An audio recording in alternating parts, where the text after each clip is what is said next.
आज की क्लास में मैं आपके साथ बातचीत करूंगा कम्युनिकेशन के ऊपर कि संचार क्या है, कम्युनिकेशन किसे कहते हैं और कम्युनिकेशन की प्रक्रिया क्या होती है। इंसान का जो जीवन है, हमारा और आपका जो जीवन है, आप कल्पना करें कि क्या आप इसे बिना बातचीत किए गुजार सकते हैं? क्या नहीं गुजार सकते। तो कम्युनिकेशन हमारे जीवन का एक ऐसा मूलभूत आधार तत्व है जिसके साथ हमारी जिंदगी आगे बढ़ती है।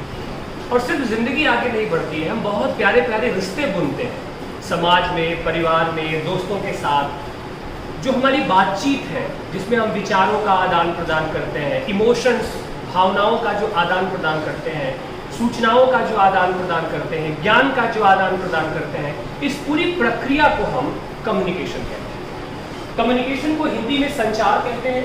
और ये जो संचार है यह संस्कृत के चर धातु से बना है। संचार में संस्कृत का चर धातु है और उसका अर्थ होता है चलना। ठीक है, एक जगह से दूसरी जगह क्या करना, ट्रैवल करना, एक जगह से दूसरी जगह पहुंचना। अंग्रेजी में इसे हम कहते हैं कम्युनिकेशन। ये जो कम्युनिकेशन शब्द है अंग्रेजी का, ठीक है, ये लैटिन वर्ड कम्युनिकेयर से आया हुआ है। ठीक है, जिसका मतलब क्या होता है, टू पार्टिसिपेट, बात करना, ट्रांसमिट करना।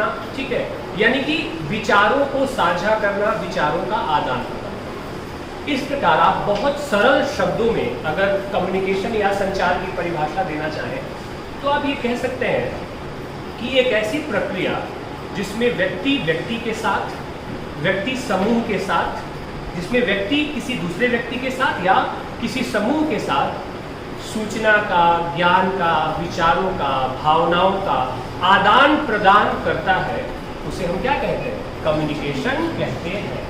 आप और हम इस क्लासरूम में हैं और मैं आपके साथ बातचीत कर रहा हूँ, कुछ कह रहा हूँ और आप उसे क्या कर रहे हैं, सुन रहे हैं। तो ये जो कम्युनिकेशन है क्या है, यह सामूहिक कम्युनिकेशन है। यानी कि मेरी बात को आप सब लोग सुन रहे हैं और संभवतः आप रिस्पॉन्ड भी कर रहे हैं। आप सिर हिला के हाँ हाँ कर रहे हैं, कभी आप नाना भी कर सकते हैं। तो ये जो हाँ हाँ है, ये जो नाना है, ये क्या है, आपका रिस्पॉन्स है। यानी कि मैं जो कह रहा हूँ वो बात आप तक पहुँच रही है और उस पहुँची हुई बात पे आप क्या कर रहे हैं, अपनी प्रतिक्रिया दे रहे हैं। एक बहुत बड़े संचार शास्त्री हुए, उनका नाम था विल्बर श्रैम। विल्बर श्रैम ने एक बहुत महत्वपूर्ण परिभाषा दी और उन्होंने कहा कि संचार दरअसल अनुभवों की साझेदारी है। हम अपने दैनंदिन जीवन में तमाम तरह की चीज़ों को देखते हैं, समझते हैं, तमाम तरह के अनुभवों से टकराते हैं और हमारी एक समझ बन जाती है किसी भी विषय को लेकर, किसी भी वस्तु को लेकर। और जब हम उस अनुभव को किसी दूसरे के साथ साझा करते हैं तो ये जो प्रक्रिया होती है, ये कम्युनिकेशन की प्रक्रिया होती है। यानी कि स्पष्टतः हम अपने अनुभव और विचारों को क्या करते हैं, दूसरे के सामने प्रकट करते हैं। ठीक है, या फिर आप इसको ऐसे कह सकते हैं कि संचार दो व्यक्तियों के बीच में होता है, समूह में भी होता है, और एक और संचार की प्रक्रिया है या संचार का एक और प्रकार है जो एक बार में लाखों करोड़ों लोगों के साथ होता है। उस प्रक्रिया को हम कहते हैं जनसंचार। जनसंचार का मतलब क्या है, जनसंचार टेलीविजन हो गया, रेडियो हो गया, अखबार हो गया, इंटरनेट हो गया।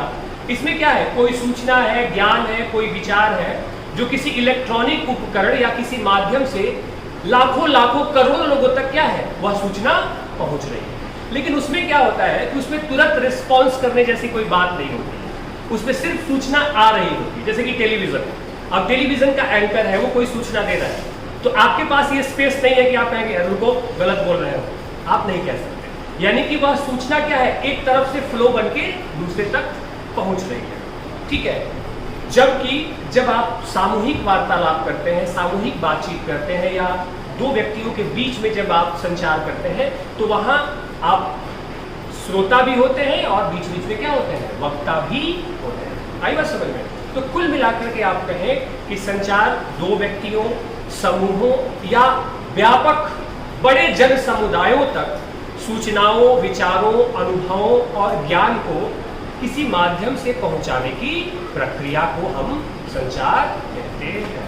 आगे बात समझ में स्पष्ट है कि इस तरह से जब आप संचार की प्रक्रिया को जब आप समझ रहे हैं तो आप देखेंगे कि संचार कोई घटना नहीं है कि अचानक से घट गई। यह एक पूरी प्रक्रिया है, एक ऐसी जीवंत प्रक्रिया है जिसमें सूचना पाने वाला और सूचना देने वाला दोनों की भागीदारी होती है। अब मान लीजिए मैं आपसे कोई बात कह रहा हूँ, ठीक है, और आपका ध्यान कहीं और है, आप उसे सुन ही नहीं रहे हैं। तो जब आपने सुना ही नहीं मेरी बात को, तो आप उस पर प्रतिक्रिया भी नहीं दे पाएंगे। अचानक से कई बार ऐसा होता है ना कि कोई आपके सामने कुछ बोल रहा होता है और आप अपनी दुनिया में खो गए होते हैं, फोन चला रहे होते हैं, अचानक आपको ध्यान, अच्छा क्या कहा, आई बस समझ में। तो वहां क्या हुआ, संचार बाधित हुआ, कम्युनिकेशन हुआ ही नहीं। तो एक ऐसी प्रक्रिया है जहां सूचना देने वाला और सूचना प्राप्त करने वाला दोनों की सजग साझेदारी होती है। सजग साझेदारी से मतलब मेरा मतलब कि दोनों अवेयर होते हैं क्या कह रहे हैं और क्या सुना जा रहा है। तो इस पूरी प्रक्रिया को अगर हम देखना चाहें एक डायग्राम के तहत, एक ग्राफ के तहत, तो पूरा संचार की जो पूरी प्रक्रिया है उसे हम समझ लेंगे। देखिए, इस पूरे जो संचार की जो प्रक्रिया है उसे अगर समझना हो डायग्राम के तहत, या संचार के तत्व कौन कौन से हैं, तो उस पूरी प्रक्रिया को हम इस प्रकार से समझ सकते हैं। सबसे पहले आता है वक्ता, ठीक है, या इसे आप स्रोत भी कह सकते हैं, ठीक है, जो क्या करता है, बोलता है, सूचनाएं दे रहा है, या ज्ञान या अनुभव कुछ साझा कर रहा है। तो प्राथमिक चरण आता है वक्ता का, ठीक है, जो कि संचारक भी जिसे आप कह सकते हैं, जो कम्युनिकेट कर रहा है। इसके बाद आता है संदेश। जैसे कि मान लीजिए इस क्लासरूम में अगर मैं वक्ता हूँ, संचारक हूँ, तो मैं कुछ तो कह रहा हूँ आपके साथ, कोई तो बातचीत हो रही है, और जब तक वो बातचीत सही नहीं होगी, कोई उद्देश्यपूर्ण बातचीत नहीं होगी, उसका कोई अर्थ नहीं होगा, तब तक क्या है, वह बातचीत सफल नहीं होगी। तो फिर में वक्ता के पास होता है संदेश, यानी कि कम्युनिकेशन जो वो कर रहा है उसका कोई पर्पस है, कोई उद्देश्य है। आप दो लोग आपस में बैठे हुए हैं, आप में से किसी एक को दूसरे साथी से इतिहास की किताब चाहिए या भूगोल की किताब चाहिए, तो आप क्या कह रहे हैं, आप उससे किताब मांगते हैं। तो जैसे ही आप मांगते हैं आप स्रोत हो गए, वक्ता हो गए, ठीक है। आपको किताब मांगनी है तो किताब मांगने वाली बात एक मैसेज में, संदेश में आप कह रहे हैं। हो सकता है आप लिखित भी कहते हैं या मौखिक भी कहते हैं, तो संदेश लिखित और मौखिक दोनों हो सकता है, ठीक है, सांकेतिक भी हो सकता है, ठीक है। तो लिखित, मौखिक या सांकेतिक जो संदेश होता है वह अब आप पहुंचाते हैं, कैसे, किसी न किसी माध्यम से, ठीक है। अब ये माध्यम क्या है, ये माध्यम ही है भाषा। भाषा के माध्यम से आप अपना संदेश दूसरे आदमी तक क्या कर रहे हैं, पहुंचा रहे हैं। और जब आपका संदेश दूसरे व्यक्ति तक पहुंचता है, यानी कि जिससे आप बात कर रहे हैं, उसे हम कहते हैं प्राप्तकर्ता। यानी कि आपके संदेश को, आपकी बातचीत को कोई सुन रहा है, कोई रिसीव कर रहा है। क्योंकि आरंभ में ही मैंने कहा कि कम्युनिकेशन दो या दो से अधिक व्यक्तियों या समूह के बीच में भावनाओं, सूचनाओं और ज्ञान का क्या है, आदान प्रदान होता है। वह प्राप्त करता है, और जैसे ही उसे यह सूचना सही ढंग से पहुंचती, यानी कि आप जो बात कहना चाहते हैं वो सही तरीके से आपने पहुंचा दिया, तो वो रिस्पॉन्ड करता है, फीडबैक देता है। जैसे कि मान लीजिए आपने किताब मांगी इतिहास की, कि मुझे इतिहास की किताब दीजिए। उसने कहा ठीक है, मैं आपको किताब दे सकता हूँ या किताब दे सकती हूँ। यानी कि आपकी बात, आपका संदेश जैसे ही इसके पास पहुंचा, उसने तुरंत क्या किया, रिस्पॉन्ड किया, फीडबैक दिया, और संचार की प्रक्रिया क्या हो गई, पूरी हो गई। सबसे पहले अरस्तु ने संचार की प्रक्रिया पे बात की और उन्होंने इसके 3 आयाम बताए थे। पहला आयाम बताया था वक्ता, फिर दूसरा उन्होंने कहा भाषण, जो कि संदेश कह सकते हैं आप, और तीसरा उन्होंने कहा था श्रोता। लेकिन आगे चलकर इसको और गहराई से इसका अध्ययन किया गया और यह बताया गया कि वक्ता, संदेश, माध्यम, प्राप्तकर्ता और फीडबैक, इस पूरी प्रक्रिया को हम क्या कहते हैं, संचार की प्रक्रिया कहते हैं। लेकिन आप इसमें यहाँ देख रहे होंगे कि मैंने एक नॉइज, जिसको आप कहते हैं शोर, लिखा हुआ है। शोर का मतलब होता है बाधा।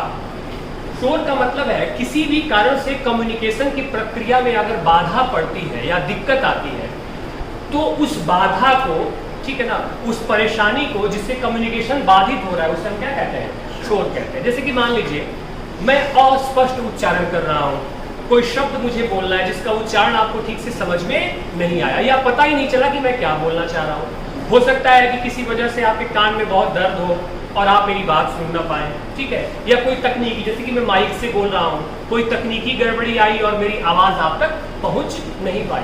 तो तकनीकी कारण, भौतिक कारण या कोई भी शारीरिक कारण जिस कारण से वक्ता की बात या वक्ता का संदेश श्रोता तक नहीं पहुंच पाता है, उसे हम क्या कहते हैं? शोर कहते हैं।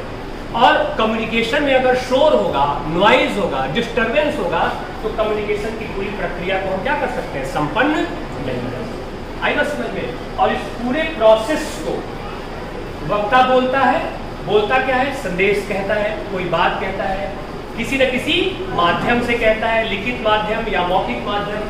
जब वह कहता है तो प्राप्त करने वाला प्राप्त करता है, रिसीव करता है, और रिसीव करने के बाद अपना जो रिस्पॉन्स देता है उसे हम फीडबैक कहते हैं, और इस पूरी प्रक्रिया को हम संचार प्रक्रिया कहते हैं। अब आपको एक बात समझ में आ गई होगी कि अनुभवों, विचारों और सूचनाओं का आदान प्रदान तो है संचार, लेकिन यह संचार एक पूरी प्रक्रिया से होकर के गुजरता है, और इसमें जो बाधा आती है उसे हम शोर।